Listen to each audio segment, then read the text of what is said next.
Hemos estado viendo en el libro de Hechos el nacimiento de la iglesia primitiva.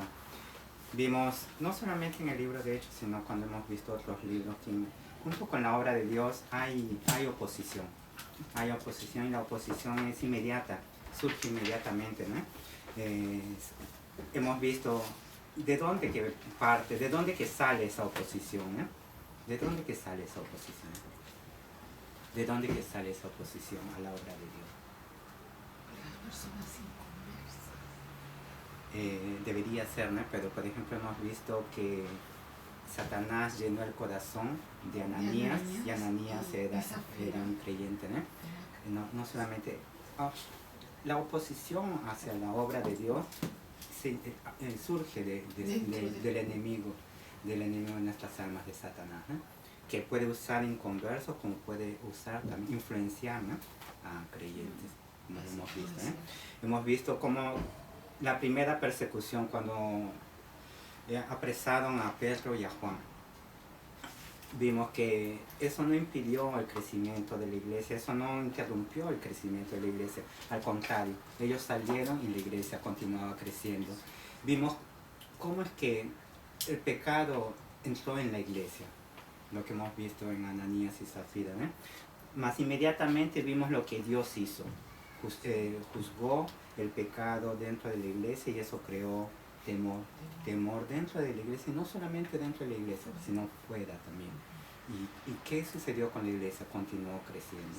Hemos visto en la semana pasada cómo es que prendieron a todos los apóstoles, a los 12, más eso tampoco no impidió y ni interrumpió el crecimiento de la iglesia, continuó creciendo, ¿eh? Y en esta semana vamos a ver la división en la iglesia, la disensión que puede haber dentro de la iglesia.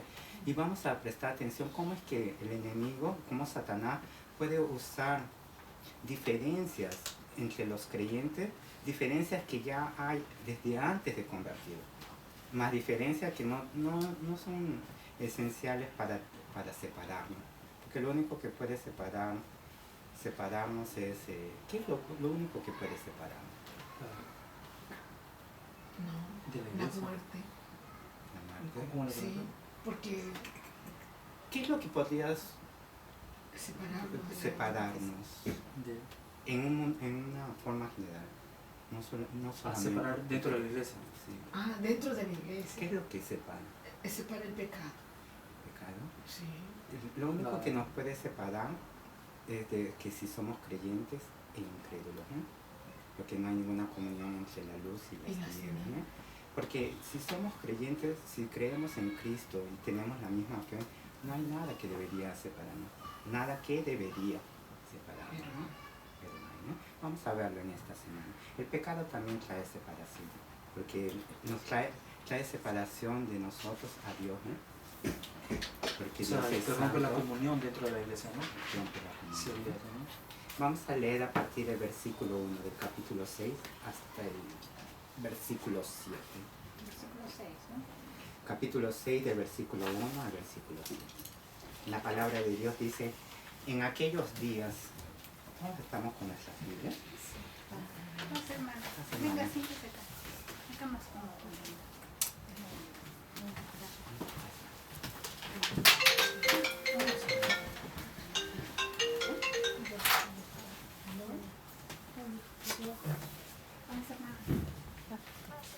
¿Cómo están? Sí, dígale, vamos a empezar. Un papel. Ahora queda poquito con tanto papel. Abrimos nuestra Biblia en el capítulo 6 de Hechos, desde el versículo 1 hasta el versículo 7. La palabra de Dios nos dice, en aquellos días, como creciera el número de los discípulos, hubo murmuración de los griegos contra los hebreos, de que las viudas de aquellos eran desatendidas en la distribución diaria. Entonces los 12 convocaron a la multitud de los discípulos y dijeron, no es justo que nosotros dejemos la palabra de Dios para servir a las mesas. Buscad pues, hermanos, de entre vosotros a 7 varones de buen testimonio, llenos del Espíritu Santo y de sabiduría, a quienes encarguemos de este trabajo, y nosotros persistiremos en la oración y en el ministerio de la palabra. Agradó la propuesta a toda la multitud, y eligieron a Esteban, varón lleno de fe y del Espíritu Santo, a Felipe, a Prócoro, a Nicanor, a Timón, a Parmenas y a Nicolás, prosélito de Antioquía, a los cuales presentaron ante los apóstoles, quienes, orando, les impusieron las manos. Y crecía la palabra del Señor, y el número de los discípulos se multiplicaba grandemente en Jerusalén. También muchos de los sacerdotes obedecían a la fe. En aquellos días hemos visto, han estado transcurriendo todos los hechos que hemos estado leyendo, ¿eh? Como creciera el número de los discípulos, hemos visto que nada interrumpe, porque es la obra de Dios, y el número de los discípulos van creciendo, tanto que ya no consiguen tener un número determinado. Eran 3.000, eran 5.000, ahora ya no dicen cuántos son, mas sabemos que es una multitud, un gran número, ¿eh? Mas como creciera el número de los discípulos, apareció que hubo murmuración de los griegos contra los hebreos. Sabemos que la iglesia no es perfecta. En un principio, cuando comenzamos a leer el libro de Hechos, pareciera que estamos viendo una iglesia perfecta, que no hay ningún, hasta que llegó el pecado dentro de la iglesia. Y sabemos que no hay, la iglesia aquí en la tierra no es perfecta porque está conformado por pecadores, hombres y mujeres pecadores, que hemos sido redimidos con la sangre de Cristo, ¿no? Más aún tenemos nuestra naturaleza pecaminosa. ¿Y qué es lo que sucedió? Que hubo murmuración. Dice de los griegos contra los hebreos. ¿Quiénes eran los griegos? ¿Quiénes eran los griegos? Eran los judíos que habían nacido en la dispersación. Los judíos habían salido del terreno de Palestina y habían sido llevados a diferentes lugares. Ellos habían nacido en lugares extranjeros. Y eran griegos, ¿por qué? Porque ellos, la mayoría ya no hablaba el arameo. El arameo era la lengua oficial en la región de Palestina. Y tampoco sabían leer el hebreo. Ya los judíos, los que aquí son mencionados como hebreos, son los que son los nativos. Perdón, griegos, que son los judíos nacidos en otros lugares. Que habían nacido fuera de Palestina. Fuera de Palestina. Inclusive ya habían adoptado parte de las costumbres de los países donde habían nacido. Tanto así que el idioma que ellos hablaban era el griego, ¿no? Era el griego. Los hebreos son los judíos que habían nacido en la región de Palestina, cuyo idioma era el arameo, y ellos leían las escrituras en hebreo, ¿no? Los que mencionan aquí como griegos, ellos leían la traducción de las escrituras, que es del hebreo al griego, que es conocida como la Septuaginta, ¿eh? Mencionamos que el enemigo puede usar diferencias que tenemos desde antes de convertidos. Aquí vemos una diferencia. Hay una diferencia entre los que llaman de griegos y hebreos. ¿Cuál es la diferencia? El lugar donde nacieron. Asimismo que los dos son judíos, hay una diferencia en el lenguaje. Unos hablan griego y otros hablan arameo. Unos leen griego y otros leen hebreo, ¿no? Hay una diferencia. Mas esa diferencia no es para separarlos. ¿Por qué? Porque los dos grupos han creído en Jesucristo. Se han arrepentido y han creído en Jesucristo. Tienen fe en Jesucristo.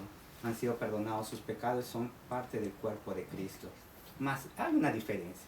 Podemos tener diferencias. Por ejemplo, los niños que están naciendo aquí en la iglesia, ¿no? Nos sorprendemos que dominan varios idiomas. Mas la mayoría de los niños que nacen aquí hablan solamente japonés. Y es lo que sucedió con los judíos que habían salido de Palestina y habían ido a otros lugares. Sus hijos ya hablaban el idioma a donde ellos habían ido, que era el griego, ¿no? Que era el griego. ¿Y qué es lo que sucede? Hubo murmuración. ¿Qué es la murmuración? ¿Alguien puede definir en sus palabras qué es la murmuración? Murmurar es hablar de más Es no concordar con la otra persona su modo de pensar, ¿no? Porque tanto los judíos como los griegos eran nacidos en diferentes lugares, ¿no? Sí, Los judíos eran israelitas y los griegos no, ¿no? Hablar. sí. Pero Entonces tenían sus diferencias de religión, de lugares donde No nacieron, saben ¿no? de cuándo, ¿no? esa era la diferencia, ¿no? Porque, por ejemplo, la hermana Nancy puede tener una opinión sobre un punto en específico y todos nosotros tener una opinión diferente. Mas eso no significa murmuración. Son diferencias de opiniones. Diferencias de opiniones. Diferencias de Hemos opiniones. visto que había una diferencia entre ellos. Unos hablaban griego y otros hablaban arameo. Mas la pregunta es, ¿qué es la murmuración?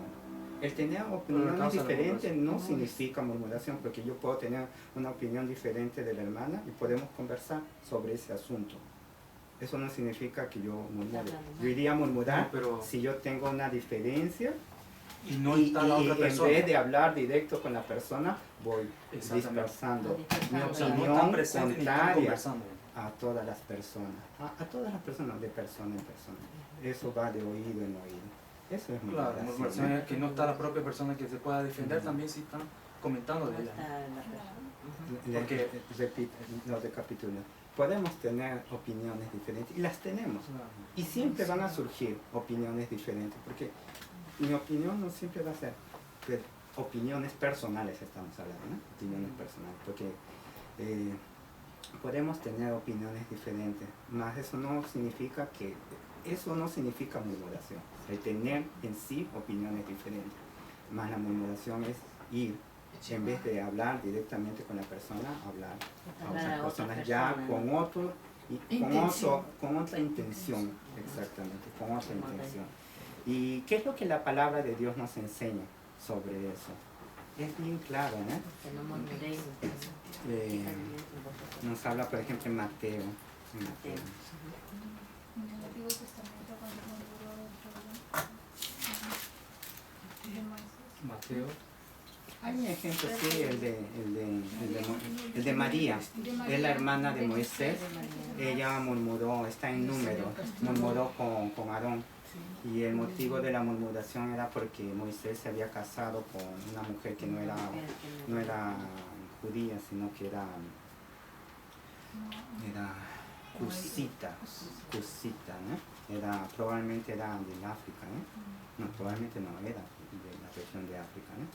Y ella murmuró, y vemos cómo es que Dios interviene, la castiga, y Con de qué lepra. manera, con lepra, ¿no? Más, por ejemplo, la castiga, y ella debe de haberse arrepentido, porque luego Moisés ora, intercede por María, y Dios determina que esté 7 días fuera de la congregación. Y vemos el amor de la congregación, que la congregación no avanza, sino dice que espera hasta que María regrese.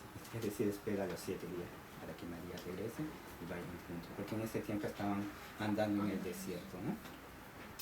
¿Qué nos enseña directamente qué hacer? Está en Mateo.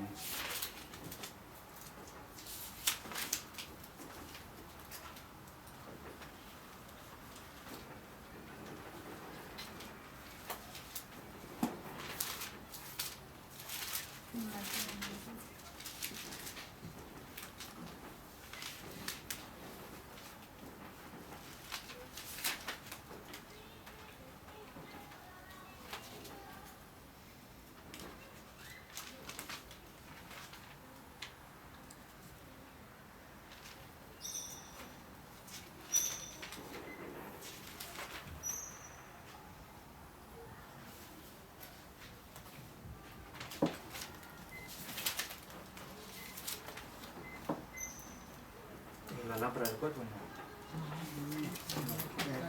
Cuando ves pecar a tu hermano, ve y El ojo. conversa. El ojo, o sea, Conversa.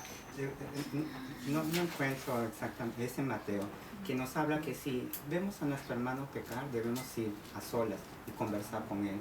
Si el hermano se arrepiente, dice que hemos ganado uno, ¿no? Si aún insiste en su pecado, que debemos con testigos, ¿no? Y si aún insiste en su pecado, debemos hablarlo delante de la iglesia. Así también funciona cuando tenemos opiniones diferentes. Debemos ir y conversar directamente con la persona en vez de ir a conversar con otras personas con relación a ese problema. Si es un problema directamente con la persona, ¿no? ¿Y qué es lo que sucede? No encontrar que Mateo no. Que no encuentro dónde lo apuntaba. Este Mateo.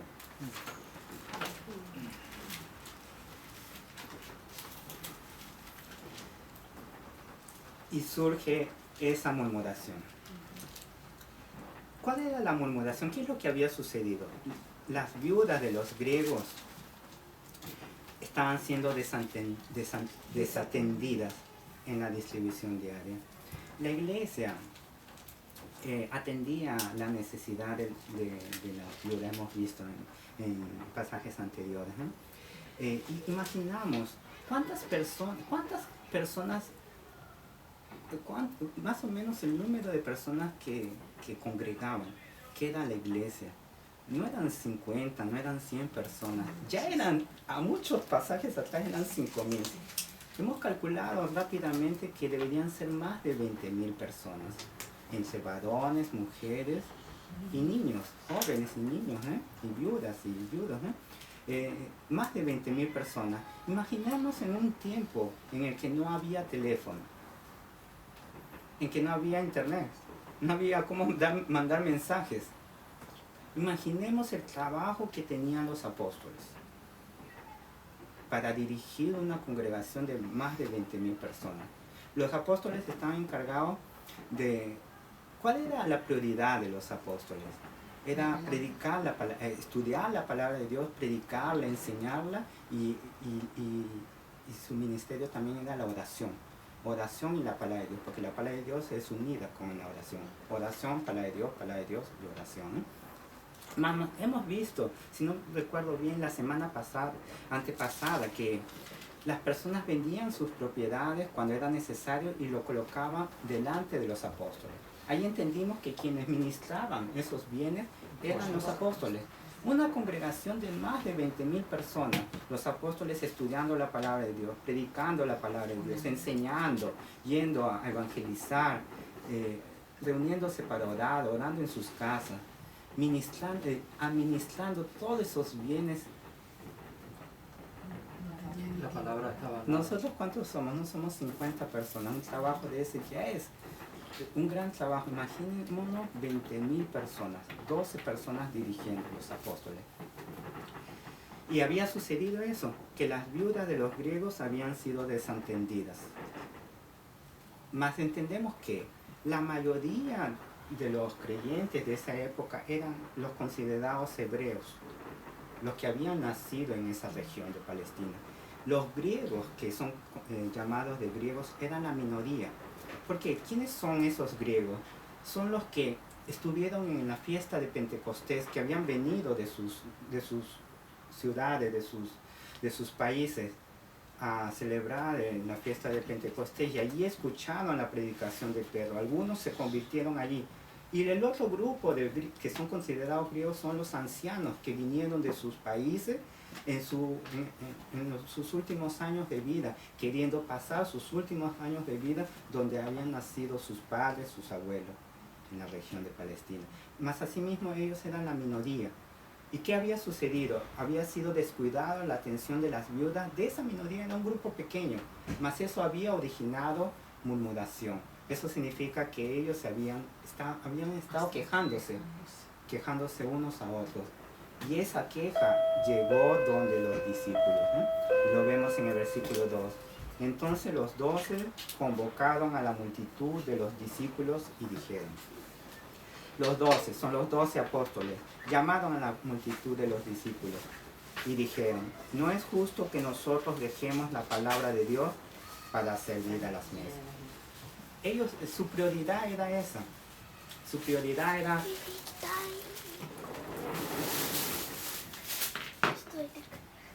Su prioridad era la palabra de Dios. Su prioridad era la palabra de Mas Mas esas necesidades que ellos estaban tratando de ver, los podían distraer de su prioridad. La prioridad de enseñar, de estudiar y de enseñar la palabra de Dios. Eso también podría haber sido usado por el enemigo. ¿Para qué? Para distraerlo a los apóstoles, para estar demasiado ocupado en las cosas que estaban haciendo y descuidar lo que era la prioridad. ¿Cuál era la prioridad de ellos? Estudiar y enseñar la palabra de Dios, ¿no? Luego ellos, ¿qué es lo que dicen en el versículo 3? Buscad pues, hermanos, de entre vosotros a 7 varones. Ellos dan las pautas a seguir. Busquen 7 varones, 7 hombres, ¿eh? ¿Qué necesitan tener esos 7 hombres? Que tengan buen testimonio. Luego, que sean llenos del Espíritu Santo y de sabiduría. Y a quienes encarguemos de este trabajo. Que estén capacitados para hacer ¿qué? Para servir en las mesas. Para ministrar, ¿qué cosa? Esos bienes que irían a ser usados para satisfacer las necesidades de las personas que necesitaban, ¿no? Tanto viudas como niños, hemos visto, huérfanos, ¿no? Ellos colocan las pautas, ellos no escogen a las 7 personas, ellos dan las pautas. ¿Para qué? Para que la iglesia escoja. Hubo un problema. ¿Cuál era el problema? Había habido murmuración.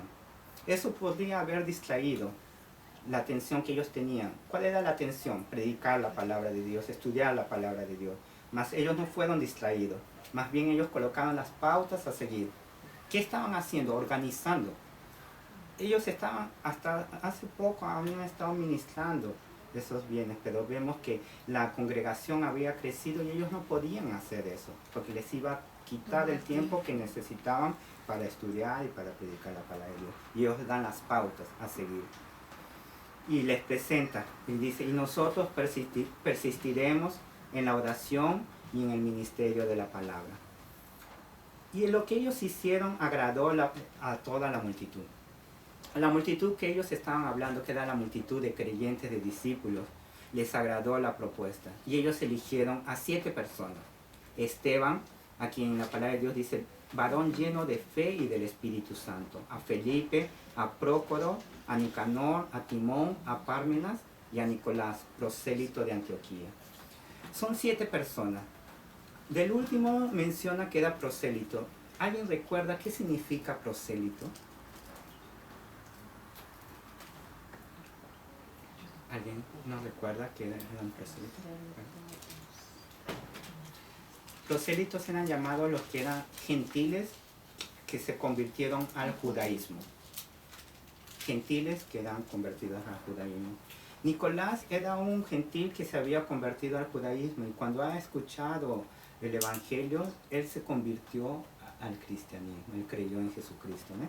Y describe que era de Antioquía. Antioquía era el lugar donde después Bernabé y Pablo son llevados para predicar la palabra de Dios. Y Antioquía es el primer lugar donde los discípulos son llamados de cristianos en la ciudad de Antioquía, ¿no? Los 7 nombres que mencionan aquí, Esteban, Felipe, Prócoro, Nicanor, Timón, Pármenas, Nicolás, son nombres griegos. Son nombres griegos. Como son nombres griegos, entendemos que son de las personas que son considerados los griegos, que son los judíos que habían nacido fuera de Palestina, o que habían sido criados fuera de Palestina y que habían regresado a la región de Palestina. ¿Por qué mencionamos eso? Porque vemos, ha sucedido ese problema. Los griegos y los hebreos han descuidado a las viudas de los griegos. Los apóstoles dan las pautas para que la iglesia escojan de entre toda la congregación 7 hombres. 7 hombres. Les ha dado las pautas que sean de buen testimonio, que sean de buena reputación, ¿no? Sean llenos del Espíritu, que sean llenos de sabiduría y que estén capacitados para encargarse de ese trabajo, ¿no? La mayoría, hemos visto, la mayoría de la congregación eran de los hebreos. Mas ellos, ¿qué hacen? Escogen 7 griegos para cuidar de la necesidad de esas viudas. Mas entendemos el mensaje que hay envuelto allí. ¿Alguien consigue entenderlo? Porque las viudas no eran griegas. No, sí, eran el hijo de los griegos. Las viudas. Entonces, En el versículo 2, en el versículo dice, en el 1 dice, hubo murmuración de los griegos y los griegos estaban murmurando contra los hebreos. ¿Y cuál era la murmuración? De que las viudas de aquellos, de los griegos, eran desatendidas en la distribución griega. ¿Por qué? Porque si fueran las viudas de los hebreos, ellos no hubieran dicho nada. Ellos estaban murmurando porque eran las viudas de los griegos. Más, cuando la iglesia escoge a las 7 personas, escoge a los 7 que eran de los griegos. ¿Y qué es lo que vemos allí? Que ellos también podían hablar el mismo idioma. Sí, más también vemos el amor de la iglesia por esas personas, aunque estaban murmurando. Ellos escogen especialmente 7 personas que son de ellos para que cuiden de esas necesidades. Vemos, es una demostración de amor porque, imagínense, la mayoría eran de los hebreos. Ellos han escogido especialmente de la minoría 7 personas que eran griegos para que cuidasen de esas necesidades. Y sabemos que cumplían las pautas, los requisitos que los apóstoles habían determinado, ¿no? para que sean escogidos. En el versículo 6, a los cuales presentaron ante los apóstoles, quienes orando les impusieron las manos. Ellos propusieron 7 personas y los presentaron delante de los apóstoles, y los apóstoles aprobaron esa elección. Y ellos oraron por ellos y les impusieron las manos. Era una costumbre desde el Antiguo Testamento imponer las manos, mas hay una gran diferencia con la imposición de manos en estos tiempos. Las personas hasta han llegado a creer que la imposición de manos es que reciben poder. Y el poder no es de hombres, el poder es de Dios, ¿no? Y la imposición de manos simbolizaba algo. Simbolizaba el presentar a personas que estarían capacitadas para realizar una función o a realizar un trabajo. Por ejemplo, estas 7 personas, los apóstoles oran por ellos y le ponen las manos, simbolizando que ellos eran las personas que irían a realizar esa función. ¿Cuál es la función? Era la función de ministrar en las mesas. Eso envolvía administrar los bienes, y era, imaginemos, son 20.000 miembros, una congregación grande. Los bienes eran una cantidad alta también para satisfacer, y tenían que tener sabiduría para poder usar esos bienes, porque tendrían que determinar para quiénes son y si lo están distribuyendo de una manera adecuada, ¿no? Y en el versículo 7, y crecía la palabra del Señor y el número de los discípulos se multiplicaba grandemente en Jerusalén. También muchos de los sacerdotes obedecían a la fe. Vemos, ha surgido un nuevo problema dentro de la iglesia, mas ese problema tampoco no ha detenido el crecimiento de la iglesia, porque aquí lo dice, y crecía la palabra del Señor. Eso significa que la palabra del Señor, la palabra de Dios continuaba siendo predicada sin parar. Trataron de distraer a los apóstoles, ellos no se distrayeron, ellos dieron las pautas. Vemos que cuán fácilmente puede surgir incomprensiones dentro de la iglesia, de la manera que surgió en la iglesia primitiva. Mas también vemos que rápidamente tuvo solución. Cuando hay disposición, y hubo disposición, ¿y por qué es que podemos entender que hubo disposición de toda la iglesia para tratar ese problema y con amor? Lo vemos en la elección de las 7 personas, porque si no fuese, ellos irían a escoger 7 personas de los hebreos, y como podría suceder en las iglesias hoy en día. Mas ellos no pensaron en eso, se centraron, y así mismo que los griegos habían murmurado, ellos les muestran que el amor de Dios, ese problema puede ser solucionado rápidamente, como fue solucionado en la iglesia primitiva. Vemos también que los apóstoles delegaron las funciones. Ellos colocaron su mirada en lo que era prioritario, en qué era lo que ellos realmente tenían que hacer, y las demás cosas lo delegaron. Mas no lo delegaron a cualquier persona. Ellos colocaron las pautas necesarias que esas personas tenían que cumplir para cumplir esas funciones, ¿eh? Y vemos en el último versículo que hemos leído, Se multiplicaban los discípulos en Jerusalén, mas también, ¿qué sucede? Muchos de los sacerdotes obedecían a la fe. ¿Quiénes son esos sacerdotes? Eran los que estaban dentro